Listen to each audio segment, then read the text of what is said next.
பதிவினை உங்களிடம் பகிர்ந்து கொள்ளப் போவது உங்கள் வித்யா.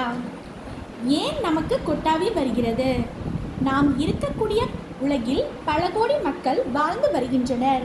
இப்படி உலகில் உள்ள அனைத்து மக்களுக்கும் உள்ள ஒரு பொதுவான ஒரு பண்பு என்னவென்றால் இந்த கொட்டாவி என கூறலாம். நாம் அனைவருமே தினசரி வாழ்வில் ஒவ்வொரு நாளும் கொட்டாவி விடுகிறோம்.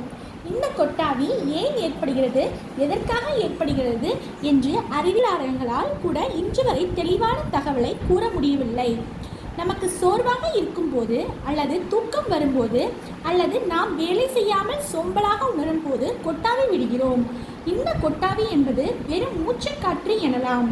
ஆம், அதிக அளவு மூச்சினை நாம் உள்ளே இழுத்து வெளியே விடும்போது கொட்டாவியாக வருகிறது. சில சமயங்களில் நாம் சிலரை பார்க்கும்போது அவர்கள் கொட்டாவி விட்டால் நமக்கும் கொட்டாவி வரும்.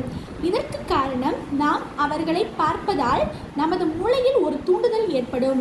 இது நமக்கும் கொட்டாவியை ஏற்படுத்தும். இந்த காரணத்தினால்தான் மற்றவர்கள் கொட்டாவி விடும்போது நமக்கும் கொட்டாவி வருகிறது.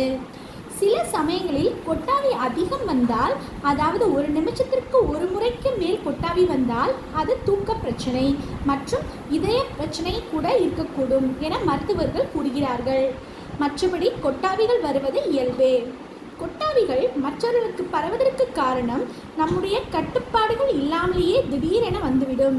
ஒரு மனிதன் ஒரு நாளைக்கு 20 முறை கொட்டாவி விடுகிறான். இந்த கொட்டாவியின் நீளம் 6 நிமிடம் வரை நீடிக்கும். மனிதர்கள் மட்டுமில்லாமல் முதுகெலும்பு உள்ள அனைத்து உயிரினமும் கொட்டாவி விடும். கருவில் உள்ள குழந்தை கூட கொட்டாவி விடுமாம். நாம் அனைவரும் கொட்டாவி விடுவதற்கு காரணம் நமக்கு ஆக்சிஜன் குறைபாட்டினால் ஆக்சிஜன் தேவைக்காகத்தான் கொட்டாவி விடுகிறோம் என்று கூறுவது உண்மை இல்லை. கொட்டாவி விடுவதற்கும் ஆக்சிஜன் குறைபாட்டிற்கும் எந்த ஒரு சம்பந்தமும் இல்லை. நமது மூளையின் சில செயல்பாடுகளினாலே கொட்டாவி ஏற்படுகிறது. அதாவது நம் மூளையின் சூடு சாதாரண நிலையை விட அதிகமானால் நமக்கு கொட்டாவி வர வாய்ப்புள்ளது. நமக்கு சில சமயங்களில் அதிக மன அழுத்தம் காரணமாக கூட மூளை வெப்பமடைந்து கொட்டாவி மூலம் குளிர்வடைய செய்கிறது.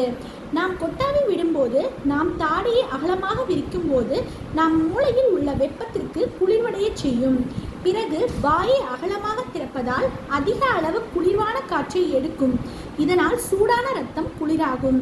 நாம் தூங்கி எழும்போது மூளையின் வெப்பம் மாற்றமடைவதால் தான் கொட்டாவி தோன்றுகிறது.